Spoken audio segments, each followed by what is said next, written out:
Imagine a book so dangerous, so scandalous, that the Catholic Church outlawed it for over 200 years.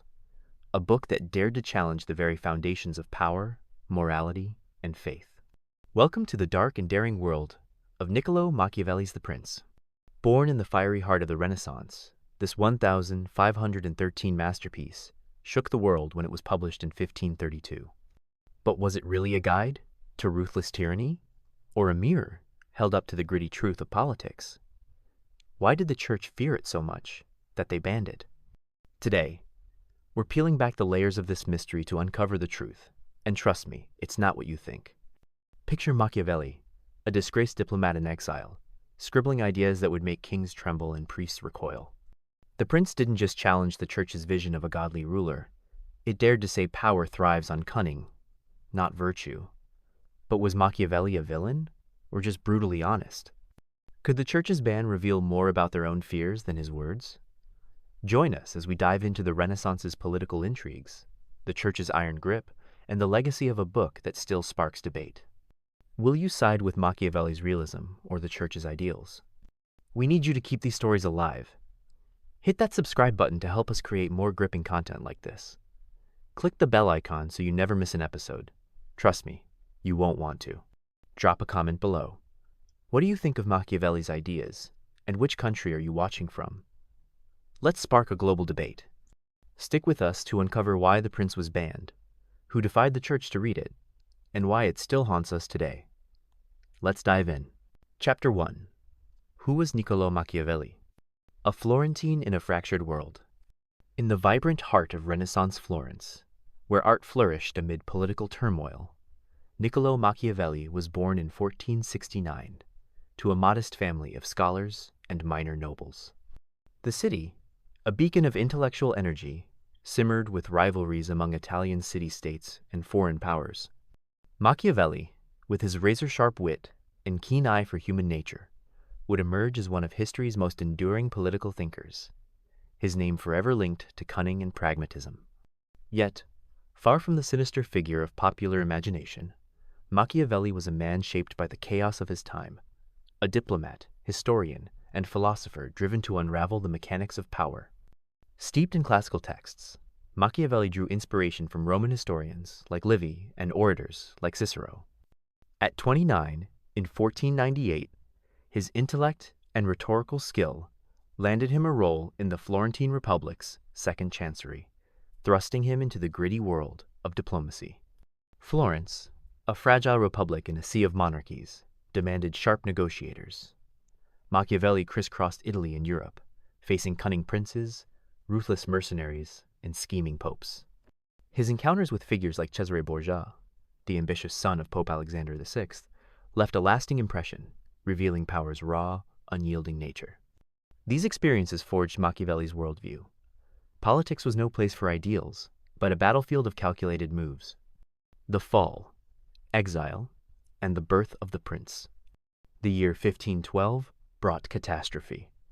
The Florentine Republic fell as the Medici family, backed by Spanish troops and papal clout, reclaimed power. Machiavelli, a staunch Republican, was ousted, arrested, and tortured on suspicion of conspiracy. Released but broken, he was banished to his family's rural estate in Sant'Andrea in Percusina, stripped of influence and purpose. In this quiet exile, surrounded by fields and far from Florence's political pulse, Machiavelli penned his most famous work, The Prince, in 1513. The Prince was both a lifeline and a gamble. Addressed to Lorenzo de' Medici, Florence's new ruler, it was Machiavelli's bid to regain favor and a foothold in the world he'd lost. The text distilled his diplomatic insights into a stark manual for rulers. A prince must be both lion and fox, wielding strength and cunning, unafraid of cruelty or deceit to secure power. Far from glorifying tyranny, the prince reflected the brutal realities of Renaissance Italy, invaded, divided, and betrayed. In exile, Machiavelli shed illusions, writing not of utopian dreams, but of survival in a treacherous world. Beyond the prince, a broader legacy. While the prince defined Machiavelli's legacy, it was only part of his intellectual tapestry. His discourses on Livy, written alongside the prince, revealed his deep admiration for republican governance. Inspired by Roman historian Livy, Machiavelli explored how Rome's republic thrived through civic virtue, balanced power, and citizen involvement. Unlike the prince's focus on autocracy, the discourses championed a system where the people's will tempered ambition, a nod to Machiavelli's belief that context shaped the best form of rule. His The Art of War, a dialogue on military strategy, further showcased his range. Born from his disdain for unreliable mercenaries, witnessed during his diplomatic missions, it advocated for disciplined citizen militias. These works together painted a thinker obsessed with stability, whether through a prince's resolve or a republic's collective strength, always grounded in the harsh lessons of his time. Dispelling the shadow of Machiavellian. Machiavellian evokes a scheming villain, but this distorts the man. Machiavelli was no advocate of evil. He was a realist, navigating a world where ideals often crumbled under necessity. His writings observed, not endorsed, the ruthless tactics required to survive Renaissance politics. He grieved Italy's disunity and dreamed of a leader, prince or republic, to forge order from chaos. Later, critics vilified his candor, overlooking the context of a man whose life was shattered by the very power struggles he sought to understand. In exile, Machiavelli's pen became his weapon, offering timeless insights into the unrelenting dance of power. Chapter 2. Understanding the Prince, a revolutionary text. A manual forged in crisis. In the shadow of his exile, Niccolò Machiavelli penned The Prince in 1513, a work that would ripple through history as a radical blueprint for power. Far from the philosophical musings of his predecessors, this political treatise was a raw, unflinching guide for rulers navigating a world of betrayal and ambition.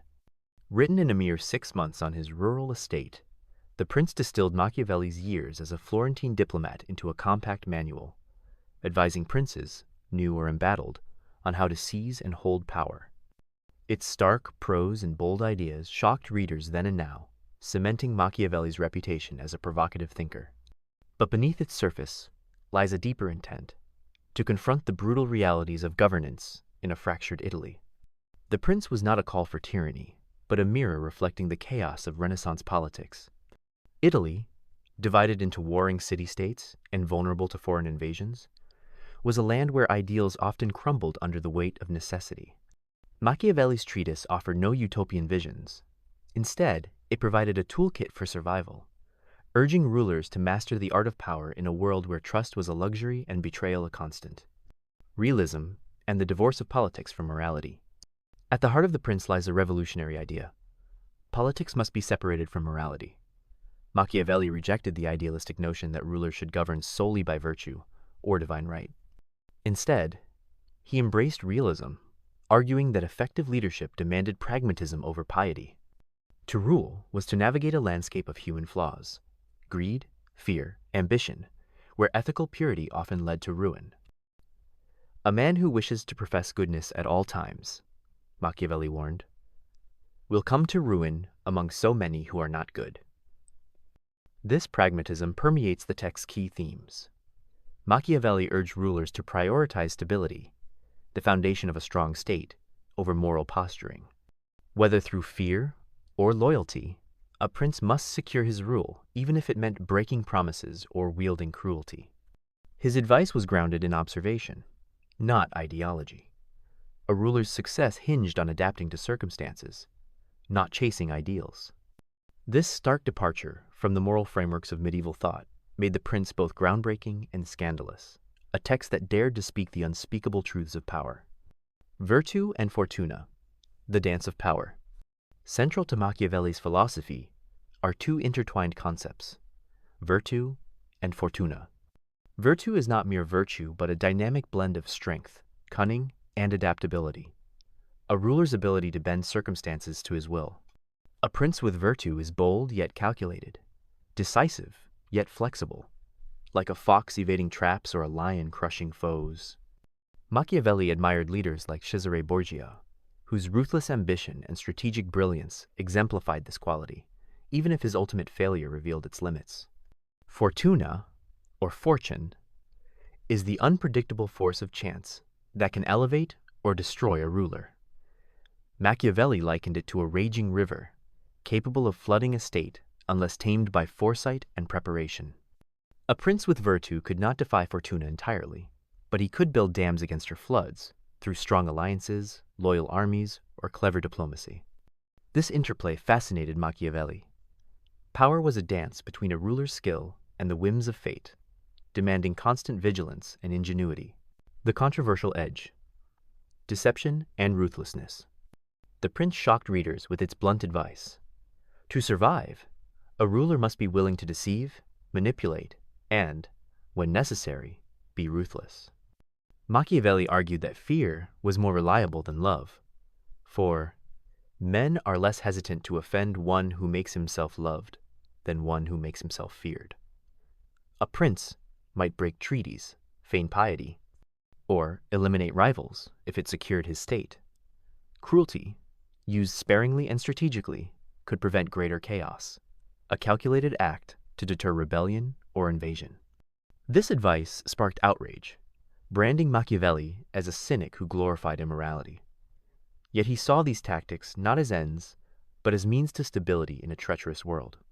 Italy's disunity, plagued by mercenary betrayals and foreign armies, demanded leaders who could act decisively, even if it meant dirtying their hands. Machiavelli's candor, his willingness to name the unspoken rules of power, made the prince a lightning rod for criticism, but also a timeless lens into the harsh realities of leadership. A dedication born of desperation. Why dedicate such a provocative work to Lorenzo de' Medici, the young scion of Florence's ruling family? The answer lies in Machiavelli's exile. Cast out from political life after the Medici's return in 1512, he was desperate to reclaim a role in the city he loved. The prince was both a gift and a plea, a demonstration of his insight and loyalty to the new regime. By addressing Lorenzo, Machiavelli hoped to prove his worth as an advisor, offering hard-won wisdom to a ruler navigating Florence's precarious position. The dedication was less flattery than strategy, a bid to trade knowledge for influence in a world that had cast him aside. Machiavelli's The Prince remains a paradox, a work of cold pragmatism born from a man's passionate desire to see Italy unified and strong. Its lessons, rooted in the turmoil of Renaissance politics, continue to provoke, challenging us to confront the uneasy truths of power and the sacrifices it demands. Chapter 3. The Church's Power in Renaissance Europe. A colossal force in a fractured continent. In the vibrant, volatile world of 16th century Europe, the Catholic Church stood as a towering colossus, its influence woven into the very fabric of politics, culture, and intellectual life. During the Renaissance, a time of artistic splendor and intellectual awakening, the Church was more than a spiritual institution. It was a political juggernaut, a patron of the arts, and a gatekeeper of knowledge. From Rome's gilded basilicas to the courts of kings, its authority shaped the destinies of nations, particularly in Italy, where city-states like Florence and Milan jostled for power under its watchful gaze. The Church's reach extended beyond sermons and sacraments, dictating alliances, crowning rulers, and stifling dissent in an era of upheaval. The Renaissance was a paradox, a rebirth of classical learning and humanism alongside brutal wars and religious fervor. The Church, headquartered in the Papal States, wielded immense wealth and military might, often rivaling secular princes. Popes like Alexander VI and Julius II were not just spiritual leaders, but cunning diplomats and warriors, commanding armies and brokering treaties. Their influence permeated every layer of society, from the illiterate peasant seeking salvation to the scholar navigating the boundaries of acceptable thought. In this world, the Church was both a beacon of divine order and a player in the gritty chess game of power. The Church, as moral and political arbiter, nowhere was the Church's authority more evident than during the Italian Wars, 1494-1559, a series of conflicts that turned Italy into a battleground for European powers like France, Spain, and the Holy Roman Empire. The Papal States, strategically centered in Italy, were a prize and a player in these wars. Popes leveraged their spiritual clout to rally alliances or excommunicate foes, wielding the threat of eternal damnation as a diplomatic weapon. For instance, Pope Julius II, known as the Warrior Pope, personally led armies to expand papal territories, blurring the line between divine shepherd and earthly conqueror. As a moral authority, the Church set the ethical tone for Europe, dictating norms on everything from marriage to warfare. Its doctrine shaped cultural values, with art and literature often commissioned to glorify God or curry papal favor. Yet, its political maneuvers were far from saintly. The Church's involvement in the Italian wars saw it backing rival factions, often prioritizing territorial gains over spiritual purity. This duality, moral arbiter and political schemer, made the Church a formidable force, capable of blessing or cursing a ruler's ambitions. In Italy's fractured landscape, where city-states vied for dominance, the Pope's favor could tip the scales of power. The Index Librorum Prohibitorum, guarding the faithful. By 1559, the Church faced new threats to its authority, spurred by the Protestant Reformation and the spread of printing presses. To counter ideas it deemed heretical, the Church established the Index Librorum Prohibitorum, a list of prohibited books designed to shield the faithful from dangerous thought. This was no mere catalog. It was a weapon of intellectual control, banning works that challenged Catholic doctrine, questioned papal authority, or flirted with Protestant ideas. The Index, formalized under Pope Paul IV, included texts by reformers like Martin Luther, and even secular thinkers whose ideas veered too close to dissent. The Index reflected the Church's growing anxiety in an age of rapid change. Printing presses had democratized knowledge, allowing ideas to spread faster than the Church could control. A single pamphlet could ignite rebellion, and the Church, wary of losing its grip, sought to police the written word. Authors faced censorship, imprisonment, or worse. Booksellers risked ruin if caught distributing forbidden texts. The Index was a stark reminder of the Church's determination to remain the arbiter of truth, even as the Renaissance's intellectual currents pushed against its boundaries. A Church under siege. Sensitivity post. Reformation. The Protestant Reformation, sparked by Martin Luther in 1517, sent shockwaves through the Catholic Church, fracturing its monopoly on Christian faith. By the mid-16th century, the Church was on edge, hypersensitive to any challenge to its authority. The Reformation had not only birthed rival denominations, but also emboldened secular rulers to question papal supremacy. In response, the Church tightened its grip, launching the Counter-Reformation at the Council of Trent from 1545 to 1563, to reaffirm Catholic doctrine and root out heresy. This climate of suspicion made the Church particularly wary of intellectual dissent. Humanist scholars, like Niccolò Machiavelli, whose works questioned traditional morality or political deference to the Church, were viewed with distrust. Machiavelli's The Prince, with its pragmatic, amoral approach to governance, was later added to the Index in 1559, branded as a threat to Christian ethics. The Church's heightened sensitivity reflected a broader struggle to maintain its spiritual and political dominance in a world where new ideas, spread by books, debates, and wars, challenged its once unassailable power. The Catholic Church, in this pivotal era, was both a creator and a casualty of the Renaissance's ferment. Its influence shaped Europe's cultural and political landscape, yet its efforts to control thought revealed a growing vulnerability. In the Italian Wars and the shadow of the Reformation, the Church stood as a titan, fighting to preserve its authority in a world on the brink of transformation. Chapter 4. Why the Prince Shocked the Church. A treatise that shook the Vatican. When Niccolò Machiavelli penned The Prince in 1513, he unleashed a firestorm of controversy that reverberated through the halls of the Catholic Church. This slim, unassuming treatise, written in exile as a guide for rulers, was a grenade lobbed at the Church's moral and political authority. In Renaissance Europe, where the Church held sway over both souls and states, Machiavelli's brazenly pragmatic advice was nothing short of heretical. His unflinching focus on power, raw, secular, and unbound by Christian ethics, alarmed Church leaders, who saw in its pages a dangerous blueprint that could undermine their influence. By 1559, the Prince was banned, placed on the Index Librorum Prohibitorum, a testament to the threat it posed to the Church's worldview. The Church's objections were not mere quibbles. They struck at the heart of its role as Europe's moral arbiter. The Prince challenged the sacred order, advocating strategies that clashed with Christian ideals and sidelined divine authority. For a church already reeling from the Protestant Reformation, Machiavelli's ideas were a spark in a powder keg, threatening to embolden rulers to defy papal oversight and reshape the political landscape. A gospel of deceit and manipulation. The Church's most visceral objection to the prince was its brazen endorsement of deceit and manipulation as essential tools for governance. Machiavelli advised rulers to be a great pretender and dissembler, urging them to master the art of appearances to maintain power. In one infamous passage, he wrote, "It is not necessary for a prince to have all the virtues, but it is very necessary to appear to have them." This counsel, to feign piety, loyalty, or compassion while acting otherwise, was an affront to the Church's teachings of sincerity and moral integrity. For church leaders, such advice was not just unethical. It was a direct challenge to the Christian virtues of truth and charity that underpinned their authority. Machiavelli's pragmatism extended to ruthlessness.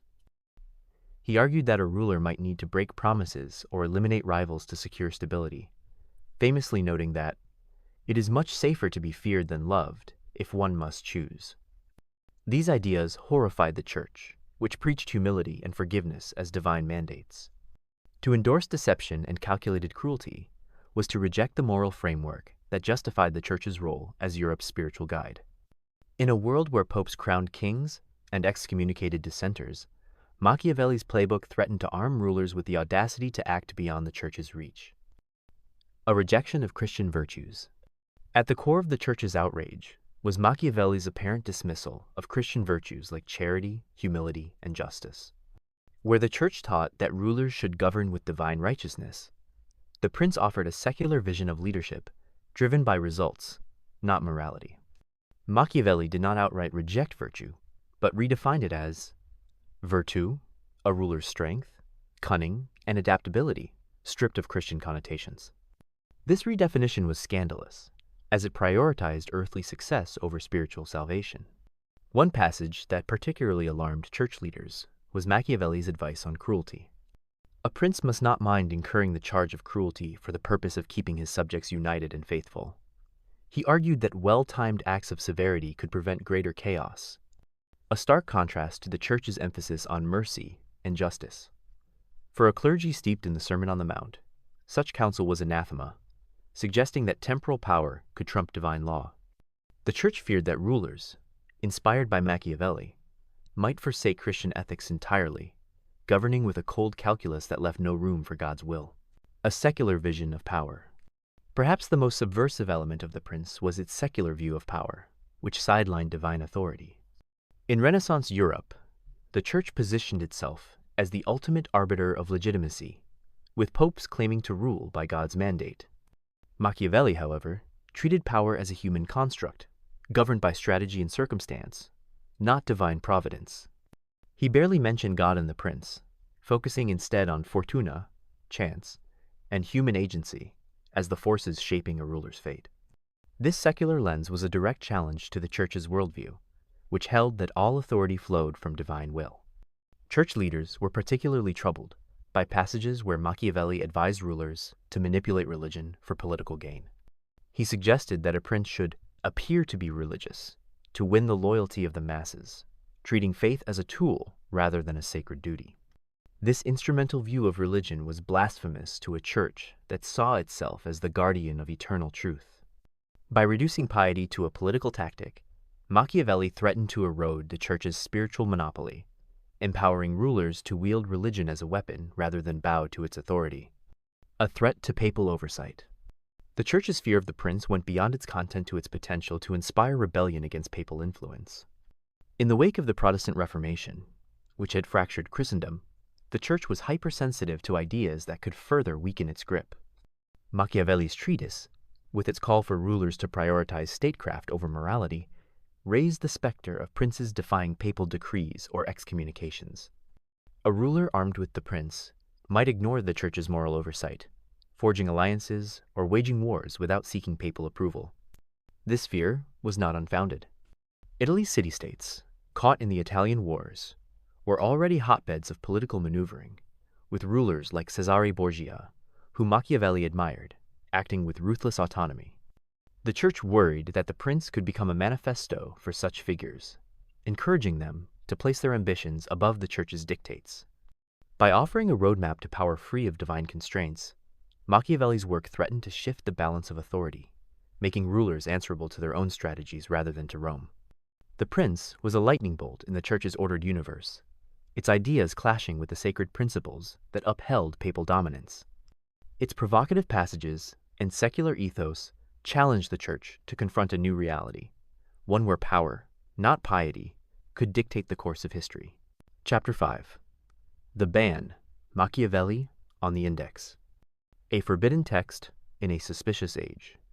In 1559, Niccolò Machiavelli's The Prince was formally condemned by the Catholic Church, its pages branded as a threat to Christian morality and placed on the Index Librorum Prohibitorum, the Church's list of prohibited books.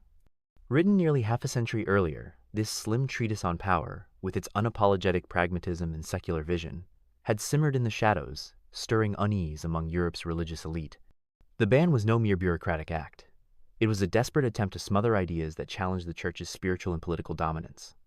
In an era rocked by the Protestant Reformation and the spread of printing presses, Machiavelli's work became a symbol of dangerous thought, one the Church could not ignore. The banning of the prince marked a pivotal moment, cementing its infamy while sparking a clandestine fascination that would outlive the Church's censorship. The Index, established under Pope Paul IV, was a weapon of intellectual control, aimed at purging texts deemed heretical or subversive. The Prince, with its advice to rulers to prioritize power over piety, was seen as a direct assault on the Church's moral authority. Its inclusion on the list reflected the Church's growing anxiety in a rapidly changing world, where ideas could spread like wildfire and undermine centuries of papal supremacy. The Council of Trent, a church on the defensive. The roots of the ban lay in the Council of Trent, from 1545 to 1563, a landmark gathering that defined the Catholic Church's response to the Protestant Reformation. As Protestant ideas spread, fracturing Christendom, the Church convened this series of meetings to reaffirm its doctrines and tighten its grip on intellectual life. The Council sought to combat heresy, reform ecclesiastical abuses, and assert control over the flood of printed works unleashed by the printing press. It was here that the Church sharpened its tools of censorship, paving the way for the Index and its mission to police thought. The Council of Trent was a reaction to a world in flux. Humanist scholars, inspired by classical texts, were questioning traditional authorities, while reformers like Martin Luther challenged the Church's spiritual monopoly. The Prince, with its secular view of power and advice to manipulate religion for political gain, embodied the kind of intellectual rebellion the Church feared. The Council's decrees emphasized orthodoxy, condemning works that strayed from Catholic teachings or undermined papal authority. Machiavelli's treatise, which treated power as a human construct rather than a divine gift, was a prime target. By 1559, the Church's resolve to silence such voices culminated in the formal banning of the prince, a move to protect its flock from ideas that could erode its influence. The consequences. Shadows in secret readers. The ban on the prince did not erase it. Rather, it drove the text underground, where it took on a life of its own. Officially, the Church prohibited its printing, sale, or possession, with penalties ranging from fines to excommunication for those caught defying the Index. In Catholic-dominated regions, particularly Italy and Spain, the prince vanished from public circulation, its absence enforced by vigilant clergy and inquisitors. Booksellers risked ruin, and readers faced suspicion if found with the forbidden text. Yet, the ban could not extinguish curiosity. In the shadows, the prince found a secret readership. Scholars, nobles, and even some clergy devoured it in private, drawn to its bold insights into power. Manuscripts were copied by hand, passed among trusted circles, and smuggled across borders. Underground translations emerged, particularly in Protestant regions like England and Germany, where the Church's reach was weaker. These illicit versions, often riddled with errors or embellishments, kept Machiavelli's ideas alive, circulating among those who saw in them a guide to navigating their own turbulent times. The ban, meant to suppress, instead imbued the prince with an aura of forbidden allure, making it a coveted relic for those daring enough to defy the Church. The war on humanism and secular thought. The banning of the prince was part of a broader campaign against Renaissance humanism and secular thought. The church viewed the humanist movement, with its revival of classical texts and emphasis on human agency, as a slippery slope toward irreligion. Thinkers like Machiavelli, who drew on Roman historians like Livy to analyze power without invoking divine will, represented a dangerous shift. The church feared that such ideas could inspire rulers and intellectuals to prioritize earthly concerns over spiritual ones, eroding the papal authority that had long shaped Europe's political and moral landscape. The index targeted not only the prince, but also works by other humanists, scientists, and reformers who challenged Catholic orthodoxy. From Erasmus to Copernicus, the church sought to curb ideas that questioned its doctrines or suggested a world governed by human reason rather than divine law. Machiavelli's secular vision of leadership, which treated religion as a tool for control rather than a sacred imperative, was particularly offensive. The church's campaign was a desperate bid to preserve its role as Europe's moral arbiter in an age when printing presses and new ideologies threatened to democratize knowledge and power. The paradox of infamy. Ironically, the church's ban amplified the prince's notoriety. By singling it out as dangerous, the index transformed Machiavelli's work into a symbol of rebellion, a text that promised forbidden wisdom. In Catholic realms, its scarcity made it a prized possession, whispered about in intellectual circles, and coveted by those eager to glimpse its secrets. In Protestant countries, where the ban held less sway, the prince was openly printed and debated, its ideas fueling discussions about governance and resistance to papal authority. The ban also shaped Machiavelli's legacy, casting him as the archetype of the cunning Machiavellian villain. While the church intended to bury his ideas, it instead ensured their immortality, as readers across Europe sought out the text that Rome so feared. The prohibition turned the prince into a cultural phenomenon, its pages a battleground where the church's waning control clashed with the rising tide of secular thought. In banning Machiavelli, the church inadvertently guaranteed that his voice would echo through the centuries, a testament to the enduring power of ideas it sought to silence.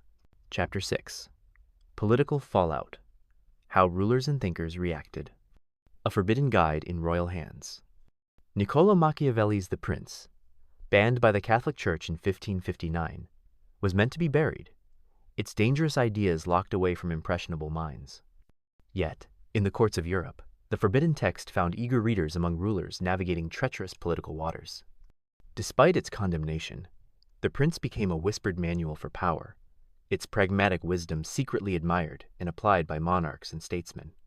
In an age of shifting alliances and relentless wars, Machiavelli's unflinching realism resonated with those who held the reins of power, even as it horrified idealists.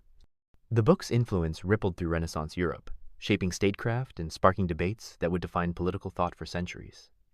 Rulers like Catherine de' Medici, the cunning Queen Mother of France, were rumored to have studied the prince closely. Governing as regent during France's religious wars, Catherine wielded deception and strategic marriages to maintain her family's grip on the throne, tactics that echoed Machiavelli's advice to prioritize stability over morality. Similarly, Henry IV of France, who navigated a path from Protestant leader to Catholic king to unify his fractured nation, embodied the Machiavellian ideal of a ruler adapting to fortuna with virtù. Though no royal openly admitted to following a banned text, the fingerprints of the prince were evident in their calculated maneuvers, proving its allure to those who faced the brutal realities of rule. A blueprint for realism in statecraft. Despite the church's ban, the prince seeped into the foundations of early modern political thought, laying the groundwork for the school of realism. Its core tenet, that effective governance required pragmatism over idealism, found fertile ground in a Europe torn by conflict and ambition. Statesmen and advisors, particularly in Protestant regions where the index held less sway, studied Machiavelli's insights on consolidating power, managing alliances, and neutralizing threats. His emphasis on a ruler's need to adapt to circumstances, balancing strength with cunning, influenced the emerging concept of the modern state, where sovereignty depended on control rather than divine sanction. In England, thinkers like Francis Bacon admired Machiavelli's clarity, seeing in the prince a mirror for the gritty realities of governance. The book's ideas shaped discussions on statecraft, encouraging a shift from medieval notions of divine kingship to a more secular strategic approach.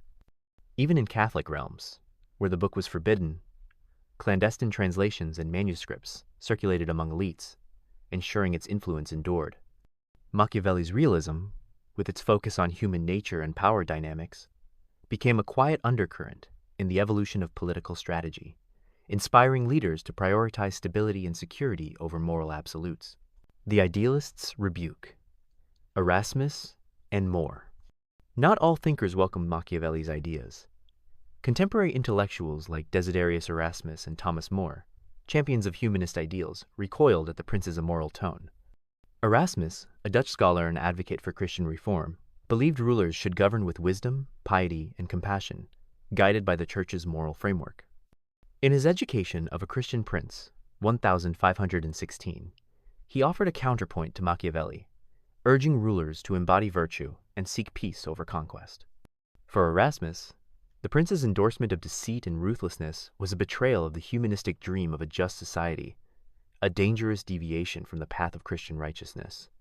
Thomas More, the English statesman and author of Utopia, 1516, shared Erasmus's disdain. More envisioned an ideal society built on equality and moral integrity, a stark contrast to Machiavelli's world of calculated power plays. He saw the prince as a cynical rejection of the possibility of virtuous governance, arguing that rulers should strive for justice and communal welfare, not merely survival. Both thinkers, rooted in the optimistic currents of Renaissance humanism, criticized Machiavelli for what they saw as a surrender to human flaws, fearing his ideas could corrupt leaders and erode the moral foundations of society. The birth of Machiavellian. The term Machiavellian emerged from this polarized reception, evolving into a pejorative label that would haunt Machiavelli's legacy. Initially, it described rulers or advisors who employed cunning, deception, or ruthlessness, qualities the prince seemed to champion. By the late 16th century, the term had taken on a darker hue, especially in Catholic Europe, where the Church's ban amplified Machiavelli's infamy. Playwrights and pamphleteers, particularly in England, seized on the label, portraying Machiavellian villains as scheming manipulators in works like Christopher Marlowe's The Jew of Malta, where the character Machiavel embodies ruthless ambition. This caricature distorted Machiavelli's intent. He had not glorified deceit, but observed its necessity in a world where ideals often faltered. Yet, the Church's condemnation and the sensationalism of his ideas fueled the term's negative evolution. Machiavellian became shorthand for treachery, divorced from the nuanced realism of the prince. Ironically, the ban that sought to suppress the book ensured its notoriety, as the label spread through sermons, plays, and political debates, cementing Machiavelli as a symbol of cunning in the popular imagination. The fallout from the prince revealed a Europe grappling with its own contradictions, a continent torn between idealism and pragmatism, faith and power. As rulers quietly embraced its lessons and thinkers decried its amorality, Machiavelli's work became a lightning rod, its influence enduring despite, or perhaps because of, the Church's efforts to silence it. Chapter 7. The Legacy of the Prince and the End of the Ban. A forbidden text that refused to die. When the Catholic Church banned Niccolò Machiavelli's The Prince in 1559, placing it on the Index Librorum Prohibitorum, it sought to snuff out a text deemed toxic to Christian morality. Yet, the ban only fueled its mystique, driving the prince into the shadows where it thrived among clandestine readers. In the courts, taverns, and private studies of Renaissance Europe, handwritten copies and illicit translations circulated like forbidden treasure. Scholars, nobles, and even defiant clergy whispered its lessons, drawn to its unvarnished truths about power. In Protestant strongholds, like England and the Netherlands, where the Church's grip was weaker, printers churned out translations in English, French, and German, often smuggled across borders to eager readers in Catholic lands. This underground survival ensured that Machiavelli's ideas endured, their influence spreading far beyond the Church's reach, like embers that refused to be extinguished. The clandestine readership was no mere rebellion. It was a testament to the prince's raw appeal. Its pragmatic advice, unwielding fear, mastering deception, and navigating fortune, spoke to those grappling with the brutal realities of governance in a fractured world. From whispered discussions in Italian city-states to secret readings in French courts, the prince became a shadow manual for power, its banned status only heightening its allure. By evading the church's censorship, Machiavelli's work laid the foundation for a legacy that would reshape political thought, shaping modern political philosophy. The prince's influence extended far beyond its own time, planting seeds for the emergence of modern political philosophy. Its realist approach, prioritizing human nature and practical outcomes over moral ideals, resonated with later thinkers who grappled with the complexities of power. Thomas Hobbes, in his 1651 work Leviathan, echoed Machiavelli's view of humans as self-interested and prone to conflict, arguing for a strong sovereign to maintain order. Like Machiavelli, Hobbes saw stability as the cornerstone of governance, even if it required an iron hand. Jean-Jacques Rousseau, in the 18th century, engaged with Machiavelli's ideas more indirectly, admiring his republican insights and discourses on Livy, but wrestling with the prince's immoral tone, which clashed with his vision of a virtuous social contract. Machiavelli's realism became a cornerstone of modern political theory, particularly in the school of political realism. His insistence that effective leaders must adapt to circumstances, balancing strength with cunning, influenced thinkers who saw politics as a realm of necessity, not ideals. In the 20th century, realists like Hans Morgenthau and Reinhold Niebuhr drew on Machiavellian principles to analyze international relations, emphasizing power dynamics over moral posturing. The prince's focus on human ambition, fear, and unpredictability offered a timeless lens, shaping how philosophers and statesmen understood the art of governance in an ever-shifting world. The ban fades in the Enlightenment. By the 18th century, the Catholic Church's iron grip on intellectual life began to loosen, eroded by the rising tide of the Enlightenment. This era of reason, skepticism, and secular thought challenged the Church's authority, as philosophers like Voltaire and Diderot championed free inquiry over dogma. The Index Librorum Prohibitorum, once a formidable tool of censorship, lost its teeth as secular states grew stronger and printing presses proliferated. In this shifting landscape, the ban on the prince was quietly lifted, though the exact date remains murky, as the Church's influence over public discourse waned. The Enlightenment's emphasis on reason and human agency aligned with Machiavelli's secular approach, making the prince a subject of renewed interest. Scholars and statesmen openly studied the text, no longer fearing papal reprisals. In France and Britain, Machiavelli's ideas were debated in salons and universities, his realism finding favor among those crafting modern nation-states. The lifting of the ban was less a formal act than a reflection of a broader cultural shift, where the Church could no longer dictate the boundaries of thought. The prince emerged from the shadows, its pages now a legitimate source of insight rather than a forbidden relic. Rehabilitating Machiavelli. From villain to visionary. For centuries, Machiavelli was vilified as the sinister architect of Machiavellianism, a term synonymous with deceit and ruthlessness. The Church's ban, coupled with sensationalized portrayals in plays and pamphlets, had painted him as a devilish figure, whispering treachery to princes. But as the Enlightenment reshaped intellectual currents, thinkers began to see Machiavelli in a new light, not as a villain, but as a misunderstood realist grappling with the chaos of his time. Scholars like Rousseau, and later Isaiah Berlin, argued that Machiavelli was not advocating immorality, but exposing the harsh truths of political survival, particularly in a fractured Italy, desperate for unity. This rehabilitation recast the prince as a work of profound insight, not a manifesto of evil. Machiavelli's defenders pointed to his broader oeuvre, like Discourses on Livy, which championed republican governance and civic virtue, revealing a thinker who valued stability in all its forms. His exile, his first-hand experience of betrayal and powerlessness, lent authenticity to his observations, transforming him into a figure of empathy rather than infamy.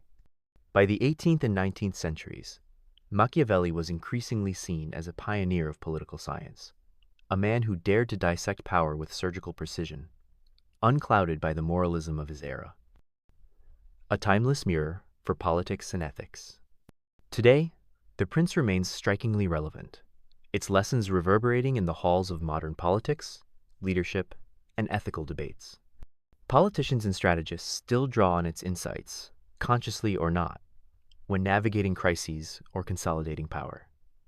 The book's core question, how far should a leader go to achieve stability, resonates in discussions of realpolitik, from international diplomacy to corporate leadership. Machiavelli's advice to appear virtuous while acting pragmatically finds echoes in the carefully curated images of modern leaders, where public perception often trumps private truth. In ethics, the prince sparks ongoing debates about the tension between morality and necessity. Is it justifiable to bend principles for the greater good? Machiavelli's unflinching answer challenges leaders, policymakers, and even individuals to confront the compromises inherent in power. From boardrooms to battlefields, his ideas force us to grapple with the uneasy balance between idealism and pragmatism, making the prince a mirror for our own ambitions and dilemmas. Its enduring relevance lies in its refusal to offer easy answers, instead demanding that we face the complexities of human nature and the high stakes of leadership head-on.